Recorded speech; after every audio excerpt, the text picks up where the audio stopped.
My name is Logan Everett. I'm 34 years old, a civil engineer living in Boise, Idaho, a city not too noisy, just modern enough to feel the pulse of life, yet traditional enough to make you pause and breathe. My apartment in the suburbs is compact, simple, and suited to a man like me who has learned to carry the weight of solitude without complaint. I am not one to ramble about my life, but since you are listening, I will tell you my story. It begins not in my work or my small daily routines, but in the cracks of my family and injustices that quietly pushed me toward a journey no one could have foreseen. To outsiders, the Everetts might have looked like a picture of stability. My father, Walter Everett, was a high school history teacher, rigid in his conservative beliefs and impossible to please. He had a way of making me feel like I was never quite enough, always just short of the approval he so easily gave to others. My mother, Martha, embodied tradition, always bustling in the kitchen, serving the needs of everyone but me. Then there was Cameron, my younger brother, 4 years my junior.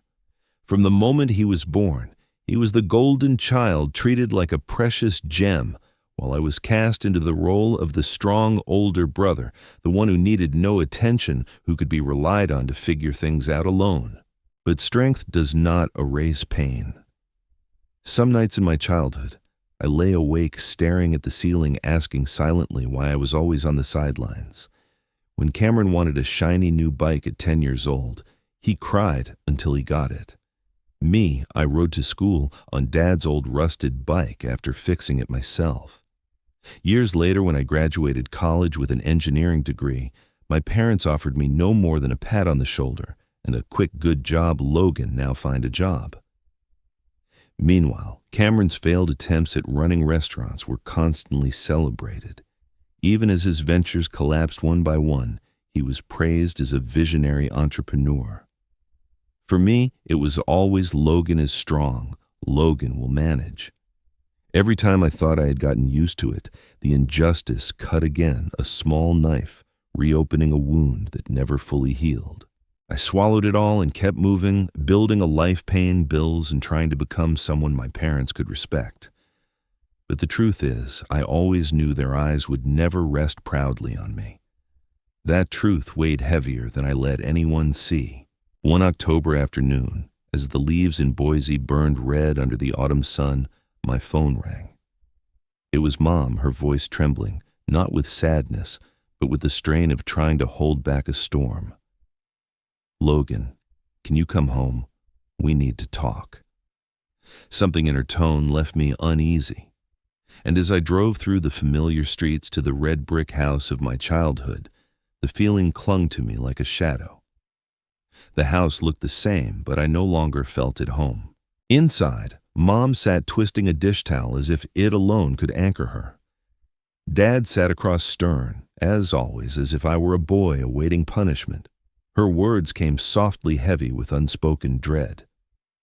"It's about Cameron." Of course it was. It was always Cameron. She explained that all his restaurants had collapsed, leaving him drowning in debt, hundreds of thousands of dollars creditors circling his future, hanging by a thread. I listened, arms crossed against the kitchen counter, bracing for what would come. And then Dad spoke. They were planning to remortgage the house to save him. Their house, their life's work, the thing they had sworn never to gamble, they were ready to risk for the golden child who had squandered every opportunity he was given. My chest burned. "Are you kidding me?" The words left me low and sharp, and Mom flinched. Dad narrowed his eyes and his voice was iron. "He's your brother, Logan. Family helps family." The word family landed bitter on my tongue. Where was family when I needed support? Where was family when I worked 2 jobs just to stay in college? I wanted to scream that I had needed them too, that I had just learned not to ask. Instead, I let years of silence break in a rush, accusing them of favoritism and blind loyalty to a son who never carried his own weight. Dad called me selfish. Mom wept, begging me to understand. But this time I couldn't. I couldn't swallow it again. I reached for the door, ready to leave, when Dad stopped me with words I did not expect. "Wait." "We're not abandoning you, Logan. There's something for you." Mom handed me a folder, her hands trembling. "The cabin. Your grandfather's old cabin in Colorado. We're signing it over to you." I almost laughed. The cabin was a ruin in the San Juan Mountains, abandoned since my grandfather Franklin disappeared in 1972. A consolation prize tossed to me while they bet their lives on Cameron. I told them to keep it, but Mom insisted, pressing the folder into my hands. I walked out into the autumn night, my heart heavy, the folder heavier. At home, I tossed it onto the table, ignoring it for days until curiosity got the better of me. Inside was the deed, a faded photo of the cabin, and a letter in Mom's careful handwriting. But tucked at the bottom was something unexpected, a small leather-bound notebook, its yellowed pages bearing my grandfather's name and the year he vanished. I flipped through notes of rocks, minerals, maps of the San Juan Mountains, the meticulous handwriting of a man chasing something he never told the family. I had never felt a connection to my grandfather before, but suddenly through those pages, I felt closer to him than to anyone in that red brick house. Something inside me stirred. Maybe the cabin wasn't just a consolation. Maybe it was an invitation. I decided to take a week off work, packed a bag, and set out for Colorado. The San Juan Mountains were nothing like Boise's quiet neighborhoods. They rose wild and jagged, tearing at the sky, their slopes covered in pines that whispered in the wind. Driving deeper into the mountains, I felt something stir inside me, as though I was moving closer, not just to the cabin, but to some truth my family had buried long ago. When I finally reached the cabin, it was worse than I imagined. The roof sagged, windows, broken air, thick with the smell of damp wood and decades of neglect. But as I stood in the doorway, something shifted. This was not just a ruin. It was my grandfather Franklin's last trace on earth, and it felt alive with secrets. I began to clean, hauling out rotten planks and broken glass, trying to make it livable. That was when I discovered it, a loose board in the wall hiding a rusted iron ring. My heart pounded as I pulled it free, revealing a trap door I had never known existed. The afternoon sun was fading, only a few weak golden rays filtering through the gaps in the rotting wood, illuminating the dust at my feet. I stood above the trapdoor flashlight, trembling in my hand, every instinct warning me that what lay beneath was more than forgotten belongings. I told myself it was just an old cellar, but deep down I knew this was different. I opened the trapdoor, descended the decaying stairs, and entered a small cellar with rough dirt walls, air so thick it felt suffocating. My beam of light swept across the floor and I froze. 2 skeletons lay there. One wore a hard hat toppled to the side, the other, draped in a tattered jacket, bones stark white in the darkness. My blood turned cold. Kneeling, I noticed an old dented tin box nearby, blotched with rust. I pried it open, the lid screeching, and inside found a folded map, another leather notebook, and a small rock that shimmered faintly with gold under my flashlight. My hands shook as I picked up the notebook. My grandfather's handwriting leapt from the pages, tight and frantic, filled with notes about minerals in the San Juans. Again and again, one word repeated: gold. Not jewelry, not treasure, but raw, untouched gold veins hidden deep in the mountains. Toward the end of the notebook, the tone shifted. The notes became almost desperate, paranoid. One line struck me like a knife: Vincent betrayed me. Trust no one. I looked back at the skeletons, wondering if one was Franklin and the other this Vincent. How had they both ended up here? Accident, betrayal, or something darker? Questions swirled, but the only answers lay buried in the bones at my feet. I spent hours down there reading by flashlight, trying to piece together fragments of a story no one in my family had ever told. When I finally climbed back to the surface, night had fallen, the cabin swallowed by darkness. I set the tin box on the kitchen table, my eyes fixed on the gold-flecked rock. Small as it was, it shimmered with danger and promise, whispering of secrets people had killed or died for. The next morning, I called the police in Durango. A middle-aged officer named Hank came with a team, his expression grim but unsurprised when I showed him the cellar. He seemed to know these mountains carried more than their share of grim tales. They collected evidence, promised DNA tests, and warned me to brace myself for complications. I stayed at the cabin for the next few days, patching holes, making it livable, and poring over the notebooks. Franklin had worked with a man named Vincent Hale, another geologist. Together they had discovered the deposit, but something had gone wrong.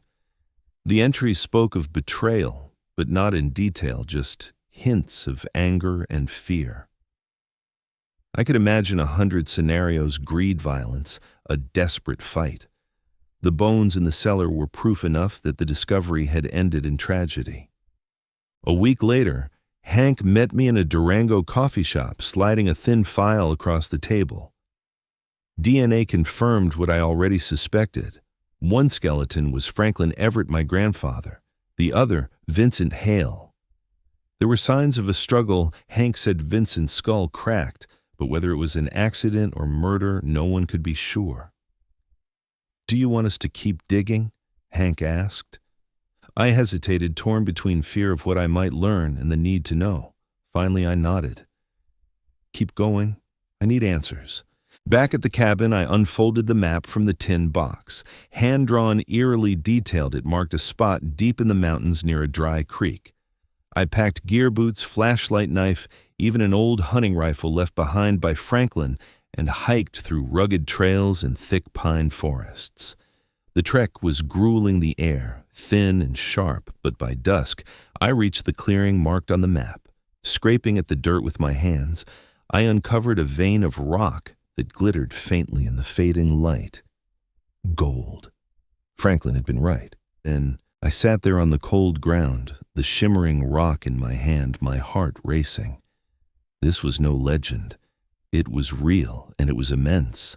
My grandfather had discovered something worth fortunes, and perhaps died to protect it. In the twilight, the gold shimmered like both a promise and a warning. That night, I returned to the cabin with the gold-flecked rock in my pocket and my grandfather's notebook heavy in my hands. Sleep did not come easily. I sat in an old armchair, the notebook open on my lap, rereading the final entries again and again. Franklin had not wanted the gold mined recklessly. His words were clear: gold was a curse in the hands of the greedy. Yet he had known its power, and he had chosen to hide it, perhaps even die for it. I thought about his warning of Vincent's betrayal and realized this was more than geology. This was a legacy wrapped in blood and secrecy. The next morning, I drove to Durango and walked into the Colorado Division of Reclamation, Mining, and Safety. I brought the rock, the map, and a copy of Franklin's notes, keeping the originals locked at the cabin. A woman named Ellen, with sharp glasses and a steady voice, listened carefully as I explained. She examined the rock under a lamp, turning it over with professional detachment, before finally saying, "This is high-grade ore.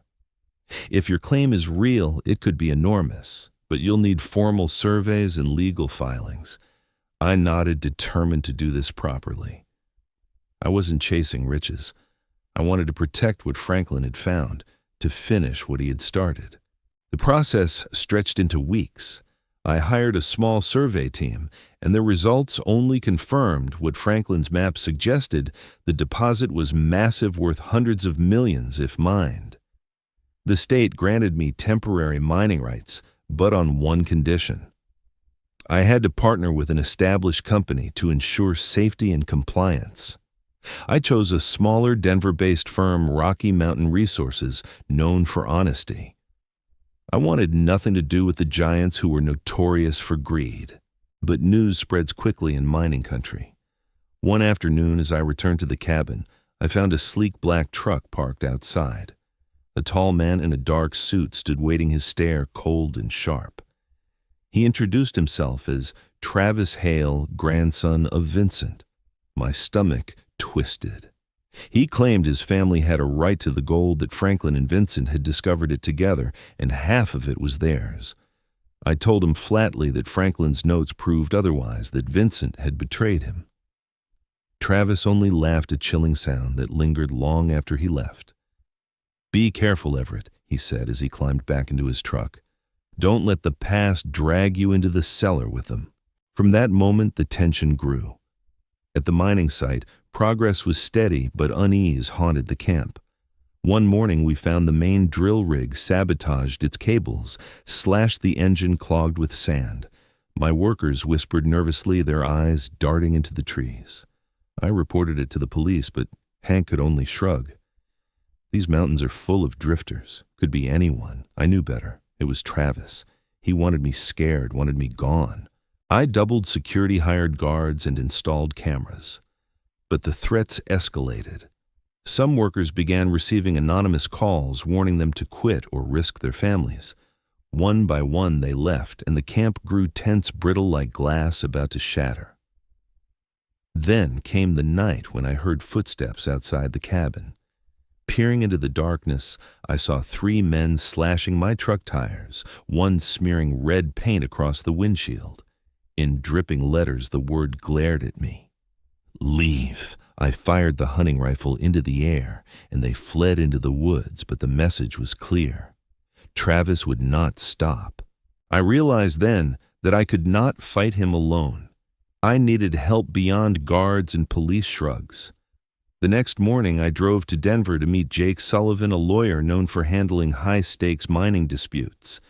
His gaze was sharp, his voice calm, the kind of man who had seen too many dirty games in this industry.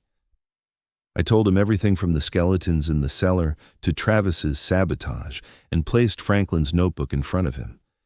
He read a few pages before leaning back with a sigh. "Logan, you're sitting on a powder keg. This deposit is real and worth more than you can imagine, but you're up against a system. Travis has money connections and the will to destroy you. If you keep mining, he'll drag you into a fight you may not survive." I asked what choice I had. Quit, watch someone like Travis seize the deposit. Jake tapped the notebook with his finger. "There is another way. Sell the mining rights. Find a reputable corporation, one too big for Travis to bully. You'll walk away rich, alive, and free." The suggestion left me silent. Sell Franklin's legacy. Walk away after everything. Yet a part of me knew Jake was right. Franklin hadn't wanted to die for this deposit. Did I want to? Could I live guarding gold like a dragon, alone and hunted, or should I honor his warning and use it to build something better? That night back at the cabin, I stared into the darkness, Jake's words echoing in my head. For the first time since I found the notebook, I considered letting go. I hardly slept that night. The storm outside the cabin matched the storm in my head. I kept opening my grandfather's notebook, running my finger over the frantic lines near the end. Gold isn't everything. It's a curse in the hands of the greedy. It felt as though Franklin himself was whispering across time, warning me that the very thing I held could consume me if I let it. But Jake's advice haunted me just as strongly. Sell the rights, walk away alive. Turn this dangerous discovery into something meaningful instead of a battlefield. By morning, I had made my decision. I called Jake. My voice was steadier than I felt. "I'm in. Find a reputable buyer. I don't want this to end like it did for my grandfather." Jake wasn't surprised. He already had a name-ready Gold Rock Corporation, a Canadian conglomerate with a reputation for transparency and power. "They're big enough that Travis won't dare touch them," Jake said. "If they buy the rights, you'll be untouchable." Things moved quickly. Within a week, Gold Rock sent a team to the San Juans. I led them to the deposit, watched as they took samples, surveyed the terrain, and compared Franklin's hand-drawn maps to their high-tech equipment. They confirmed what I already knew: this was no small vein. It was one of the richest deposits they had seen in decades. The number they floated left me dizzy. Tens of millions, enough to change my life forever. But Travis wasn't finished. One afternoon, as I returned from the site, his black truck pulled up behind me. He stepped out, his eyes burning with anger, his calm veneer stripped away. "You think selling this will save you," he spat. "That gold belongs to my family as much as yours. Vincent discovered it too." My jaw tightened.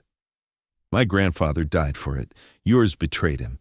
If you think you have a claim, take me to court." Travis's smirk was full of malice. "You'll regret this," he said before driving off, the gravel spraying under his tires. His threat lingered in the mountain air long after he disappeared. The negotiations with Gold Rock were tense but straightforward.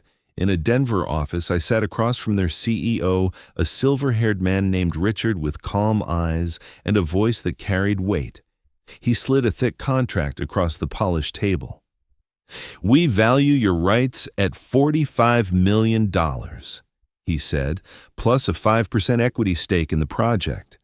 If it performs as expected, your shares could double or triple." I held the pen, my hand trembling slightly. $45 million, a number that once belonged to another world. I signed, and when I shook Richard's hand, it felt as though a burden I had carried since Franklin's cellar finally lifted. From that day forward, the threats stopped. Travis vanished, knowing he could not fight Gold Rock. The site was no longer sabotaged, no men lurking in the woods at night. Gold Rock began their large-scale operations with efficiency and power. And I returned to Boise, carrying something I had never possessed before: freedom. But news travels fast, faster than I expected. Within weeks, newspapers ran stories with headlines like, "Local Engineer Uncovers Hidden Gold in the San Juans." The Idaho Statesman called me a hero, praising me for turning my grandfather's forgotten cabin into a multi-million-dollar legacy. Social media buzzed my inbox, flooded with congratulations from friends, colleagues, even strangers. For a moment, it almost felt good. Then I saw the message from my mother, Logan. "We heard about the gold. Can you come home? We're proud of you. We're proud. Proud." A word I had never once heard directed at me. My chest tightened, not with joy, but with an old ache. Since when did they know that word when it came to me? I didn't answer right away.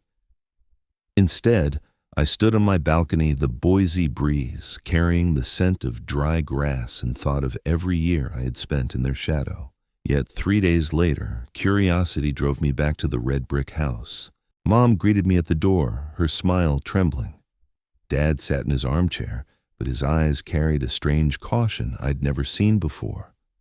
And there was Cameron standing in the corner, disheveled, his once proud demeanor frayed by failure. They invited me to sit. Dad's voice was careful. "We heard about the deposit. $45 million is a lot, Logan. You've done something big." I waited, knowing there was more. Mom leaned forward, her tone soft but purposeful. "You know, our family has been through a lot, especially Cameron. He's trying to start over. Maybe you could help." The request landed like a stone in my chest. Cameron looked up, hope flickering in his tired eyes. "Logan, I know you're mad at me, but I'm trying.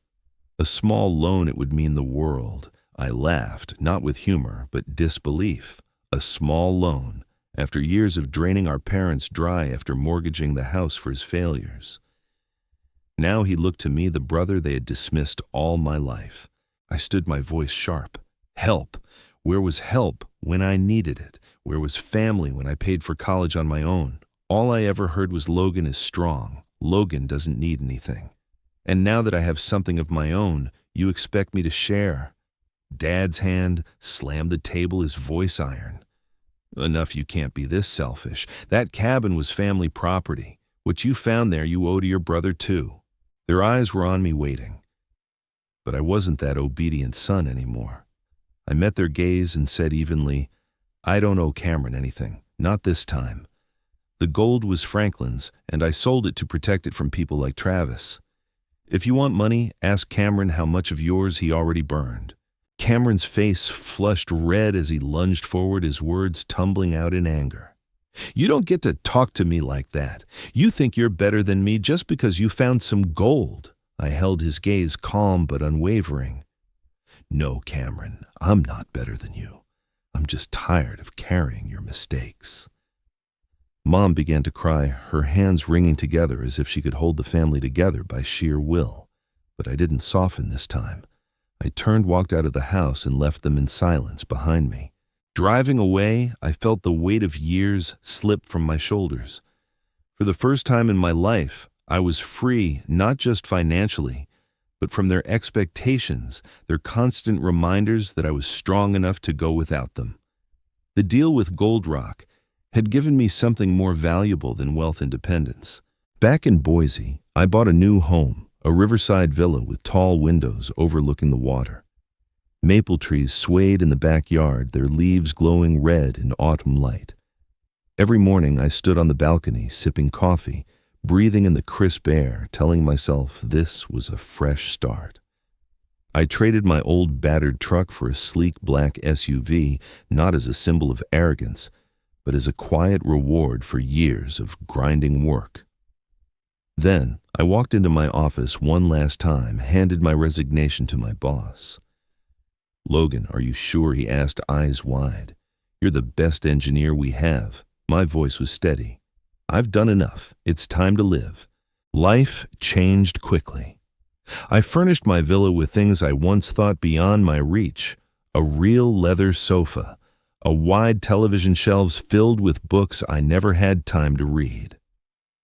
I booked my first trip overseas, wandering the cobblestone streets of Florence, sitting in cafes in Rome, standing at the edge of the Amalfi Coast as the sun sank into the sea. For the first time, I was not Logan, the overlooked son, or Logan, the workhorse engineer. I was simply a man living his life. But wealth, I soon discovered, cannot silence old echoes. At night, when the world around me grew quiet, a strange void whispered inside me. I thought it was fatigue from the struggle in the mountains or the chaos of sudden wealth. I tried to fill it with more trips, more purchases, more distractions. Yet the emptiness lingered, smoldering like a wound that refused to heal. 2 years passed. My 5% stake in the mining project blossomed into more than I could have imagined.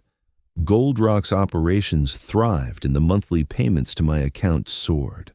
My wealth grew into the hundreds of millions. But instead of feeling fulfilled, I began to feel more alone. Newspapers still called me a hero, neighbors whispered about my success, but when I came home, the villa echoed with silence. My family had not reached out since the confrontation. No calls, no texts, no invitations. Their absence should have been a relief, yet it deepened the hollow space inside me. One evening, sitting before my wide television, I watched a scene from The Hobbit Smaug, the dragon lying on a mountain of gold, powerful but alone, imprisoned by his treasure. The image pierced me.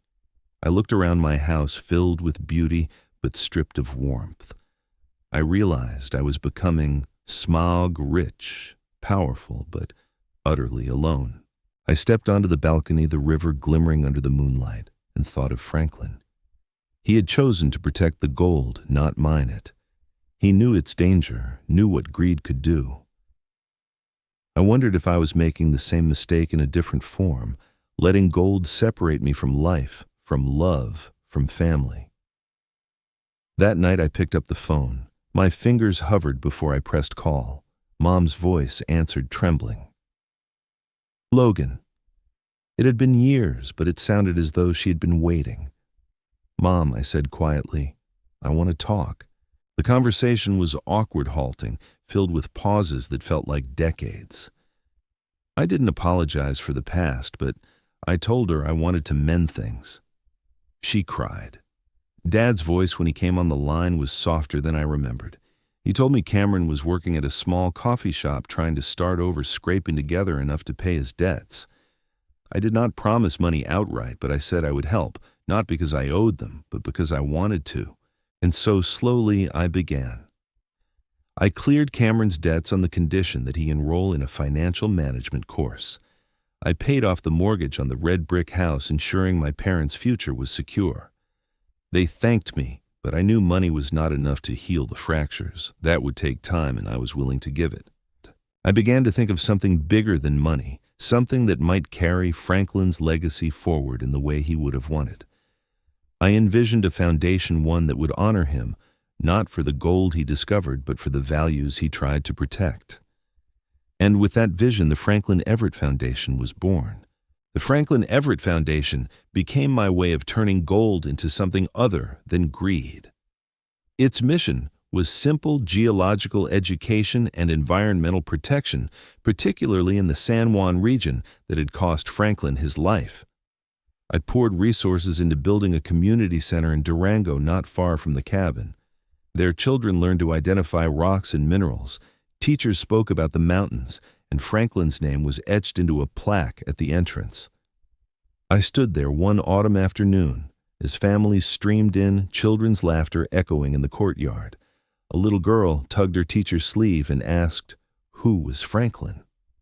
The teacher smiled and pointed to the plaque. He was a man who found a treasure, but chose to protect it instead of keeping it for himself. Hearing those words, I felt something loosen in my chest. For the first time, I understood what legacy really meant. But legacy wasn't just in Durango, it was in Boise too, at the red brick house I had once stormed out of. Slowly, I returned not as the overlooked son, but as someone ready to forgive. The first dinners were awkward, filled with silence and stolen glances. Mom tried to bridge the gap with meals from my childhood mashed potato casserole with beef gravy, the dish she made every birthday, whether I wanted it or not. Dad began asking small questions about the foundation, about the children in Durango, his curiosity breaking through the wall of his old sternness. Cameron was the hardest. He still carried a trace of arrogance, but I could see he was trying. After finishing the financial course, he opened a modest coffee shop in downtown Boise. It wasn't flashy, but it was as built without loans or family bailouts. One afternoon when I stopped by for coffee, he handed me a steaming cup with trembling hands. "Logan, thanks for not giving up on me." I simply nodded, taking a sip. "Keep going, Cameron. That's how you thank me." It wasn't reconciliation in full, but it was a beginning. Family dinners gradually shifted from strained silence to something warmer. We sat around the table, not quite the laughter-filled gatherings I remembered as a child, but genuine in a quieter way. One evening, as Mom set down roasted chicken, Dad put down his fork and looked at me, his eyes glistening. "Logan," he said, voice rough, "I'm sorry we didn't see you for who you are. We thought you were always fine, but we were wrong. You've made us proud." The word proud, spoken without hesitation, struck me deeper than I expected. Mom reached for my hand under the table, her eyes wet. "You're our greatest gift." This time I smiled, truly smiled, and whispered, "Thanks." For the first time in my life, I felt I belonged at that table. My life became richer, not from the money, but from meaning. I traveled not for indulgence, but for inspiration. I stood before the glaciers of Alaska, their blue ice shimmering in the sun, and joined conservation efforts in South Africa, working with others to protect fragile lands. Every place I went taught me something new, not about wealth, but about responsibility, about being part of something greater than myself. Back in Boise, I expanded the foundation's work funding geology workshops in schools, ensuring children could touch real stones and hear stories of the mountains. Franklin's notebook, once hidden in a cellar, had become the heart of a legacy that reached far beyond gold. Yet even with my wealth growing, my stake in Gold Rock swelling past $100 million, I no longer thought about the numbers. Gold had lost its power over me. It could no longer fill a void or define who I was. What gave me peace were the simple moments, the laughter of children in the community center, the smell of coffee from Cameron's shop, the soft smile on my mother's face when I walked through the door, or the quiet mornings standing by the Boise River with a mug of coffee in my hand. As I write this now, the sun is setting outside my riverside home, golden light stretching across the water. I think of Franklin, his words scrawled in desperation, and I know he wasn't only warning me about Vincent. He was reminding me that gold, no matter how dazzling, cannot replace love, connection, or purpose. It is not the treasure itself that matters, it is what we choose to build with it. So here's what I have learned. You do not need to be strong all the time. Sometimes the greatest strength is admitting you need others' forgiving when it seems impossible and choosing a path of meaning over wealth. Franklin's discovery gave me fortune, yes, but more importantly, it gave me a chance to live differently, to shape a legacy that honors him and heals me. And if you take nothing else from my story, take this: do not let ambition blind you. Cherish the people around you even if they are flawed. Build something greater than yourself. That is the true gold in life. If you found my story meaningful, don't forget to like this video, share it with others who might need to hear it, subscribe for more, and comment below with your thoughts. I would love to hear your reflections.